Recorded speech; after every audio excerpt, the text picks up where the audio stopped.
Good morning, હું અંકિત. આજે આપણે ગણિત વિષય ભણીશું.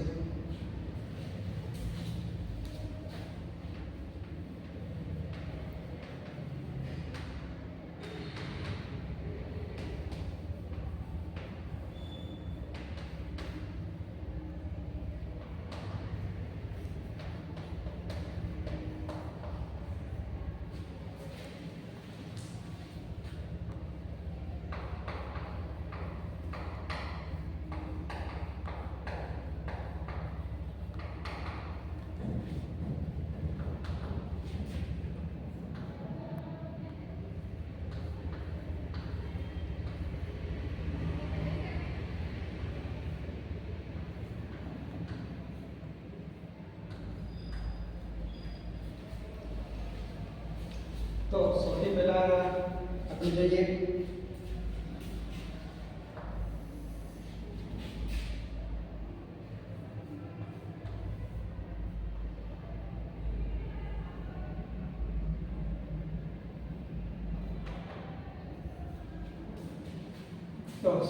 તમને અહીં કઈ સંખ્યા દેખાય છે?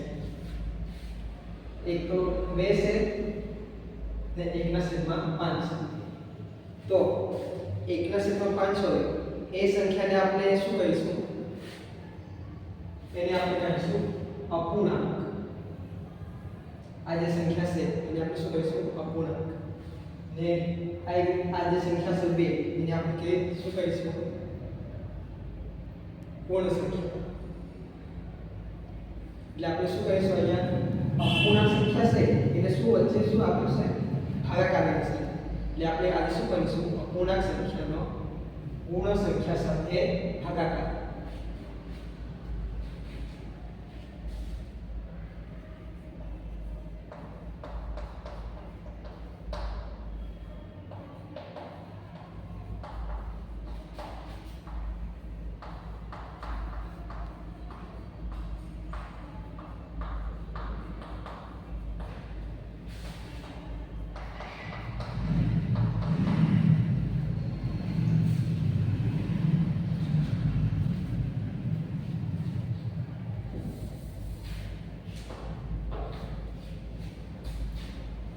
સૌથી પહેલા આપણે જાણી લઈએ કે વ્યસ્ત કોને કહેવાય.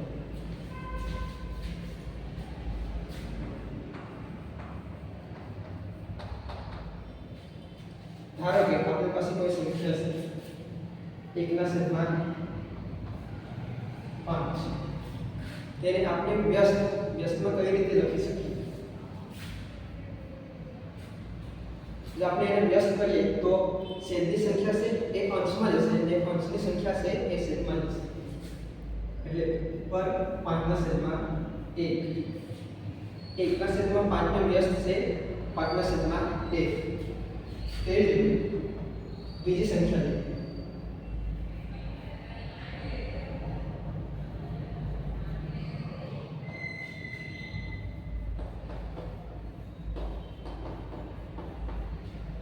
(1/4) નો વ્યસ્ત બરાબર અહીંયા શું થશે? અંશ છે એ છેદમાં જશે અને છેદ છે એ અંશમાં આવશે. અહીં આપણે છેદમાં શું છે? 1 છે. 1 ને આપણે ગણતા નથી. એટલે હોય છે પણ આપણે લખતા નથી. એટલે આપણે અહીંયા શું કરીશું? ખાલી 4. વ્યસ્ત બધાને સમજ પડી ગઈ? હવે આપણે બીજું લઈએ ઉદાહરણ. ધારો કે 2/3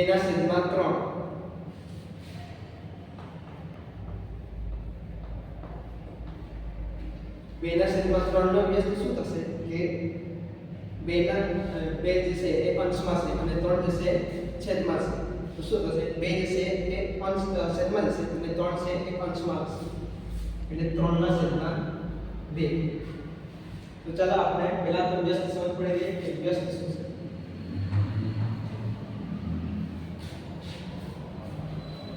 હવે આપણે અપૂર્ણાંકનો પૂર્ણ સંખ્યા સાથે ગુણાકાર કરીશું.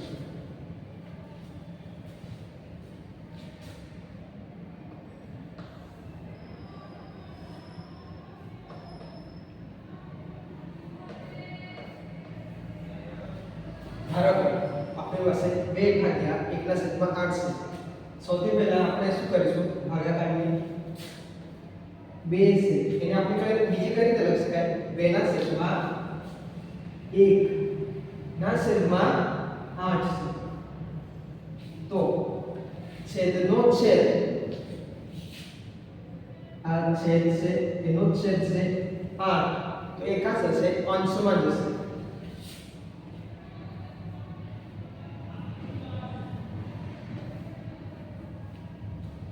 2 ગુણ્યા 8 ભાગ્યા 1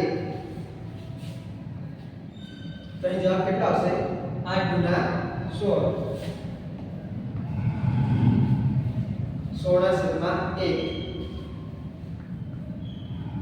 છેદમાં શું છે 1 એને આપણે લખતા નથી એટલે જવાબ શું આવી ગયો 16. ધારો કે આપણે બીજું ઉદાહરણ લઈએ.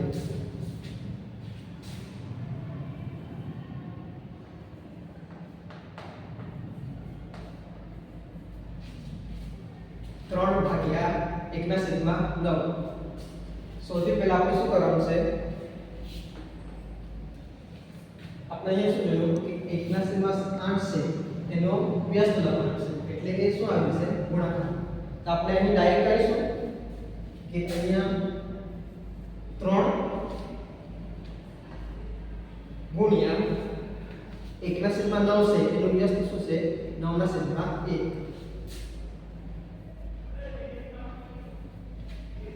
અહીં જે ભાગાકારની નિશાની હતી એ શેમાં ફેરવાય ગુણાકારમાં અને જે સંખ્યા હતી એને શું થયું વ્યસ્ત થયું.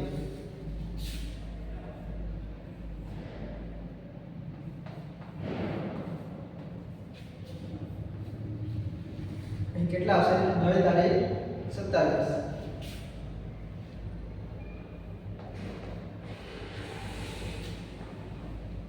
આપણે છેદમાં 1 છે એને આપણે લખતા નથી એટલે જવાબ શું આવશે 27.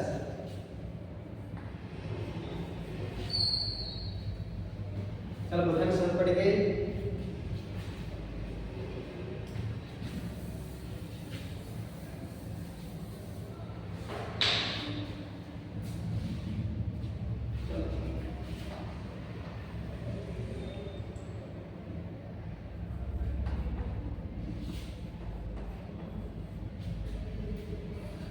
કેટલા આપેલા છે 5 ભાગ્યા 4 ના છેદમાં 3.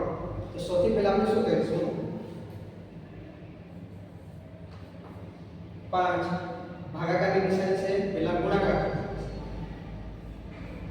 પછી 4 ના છેદમાં 3 છે એનું શું થશે વ્યસ્ત થશે 3 ના છેદમાં 4. હવે આપણે બધાને 4 ને આખાના છેદમાં લખી દઈશું.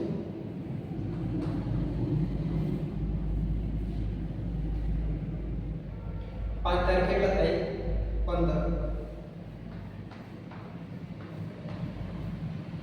15 ના છેદમાં 4. પણ અહીં શું છે 15 ના છેદમાં 4 છે એ કેવો અપૂર્ણાંક છે અશુદ્ધ અપૂર્ણાંક છે. તો આને આપણે શું કહીશું એને આપણે શુદ્ધ અપૂર્ણાંકમાં ફેરવીશું. શુદ્ધ અપૂર્ણાંકમાં ફેરવવા માટે શું કરવું પડે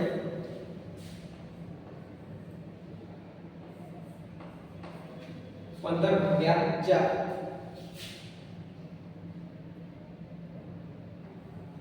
4 તારીખ 12 કેટલા આવશે 3. એને આપણે કઈ રીતે લખી શકીએ 3 પછી 3 પૂર્ણ પછી આ 3 ઉપર આવશે વધેલ છે શેષ પછી ભાગ્યા 4.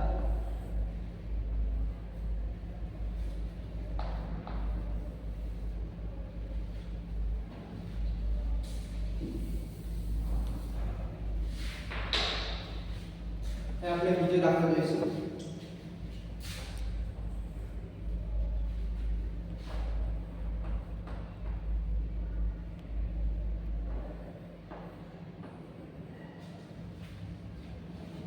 આપણને કેટલા આપેલા છે 5 ભાગ્યા 2 ના છેદમાં 3.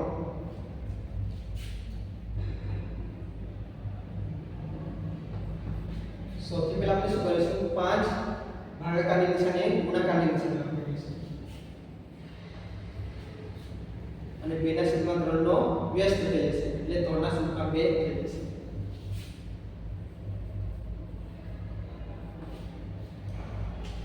પાંચ ગુણ્યા 3 ના છેદમાં 2 ને આપણે આખા ના છેદમાં 2 લખીએ.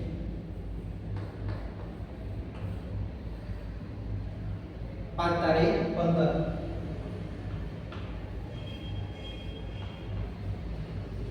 તો અહીં શું થશે 15 ના છેદમાં 2 એ કેવો અપૂર્ણાંક છે? અશુદ્ધ અપૂર્ણાંક છે. તો એને આપણે શેમાં ફેરવીશું? શુદ્ધ અપૂર્ણાંકમાં.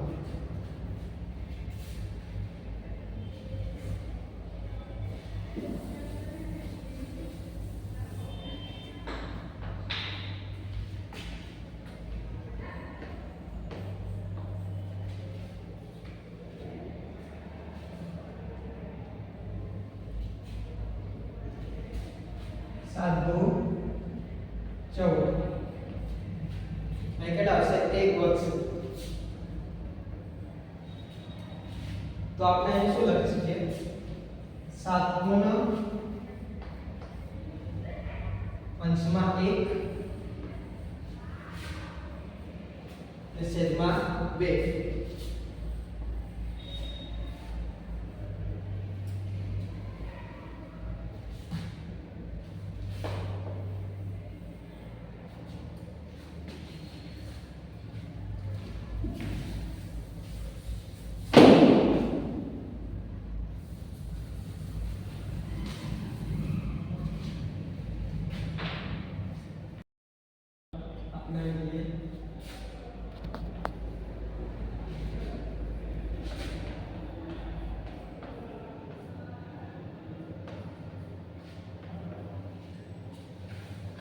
શું કીધું કે 3 જો ભાગાકારની નિશાની હોય તો એ ગુણાકારમાં ફેરવી દેવાનું.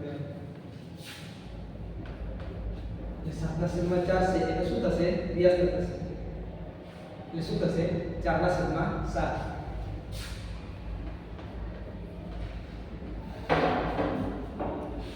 અહીં આપણે 3 ગુણ્યા 4 ના છેદમાં 7 ને આપણે આખાના ગુણ્યા છેદમાં 7 લઈશું.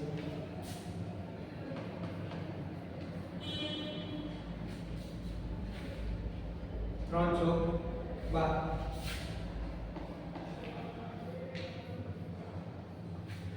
બારના છેદમાં 7 છે એ શું છે? અશુદ્ધ અપૂર્ણાંક છે. એને આપણે શેમાં કરીશું? શુદ્ધ અપૂર્ણાંકમાં.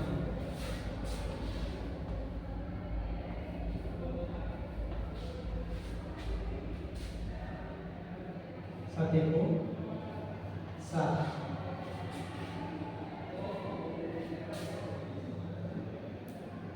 કેટલા હશે? 5. 1 5 ના છેદમાં 7.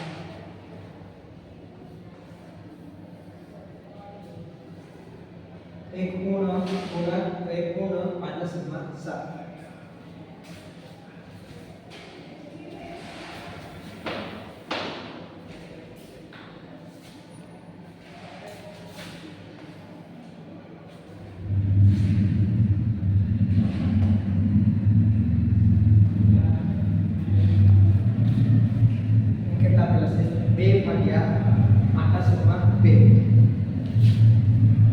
સૌથી પહેલા ભાગાકારની નિશાની આપણે ગુણાકારમાં ફેરવીશું.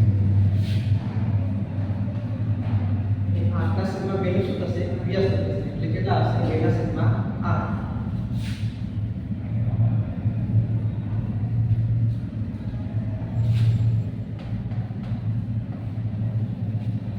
પણ અહીં શું છે? છેદમાં 8 છે. ઉપર 2 ગુણ્યા 2 એટલે 4 થશે. તો અંશમાં અને છેદમાં કઈ કોમન દેખાતું છે? અહીંયા શું આવશે? 4 ગુણ્યા 2 એટલે ઉપરનો 4 અંશનો અને છેદનો 4 ઉડી જાય. તો છેદમાં કેટલા વધશે? 2. ઉપર 1 તો આ કેવો અપૂર્ણાંક છે? આ શુદ્ધ અપૂર્ણાંક છે. એને આપણે અશુદ્ધ અપૂર્ણાંક નથી.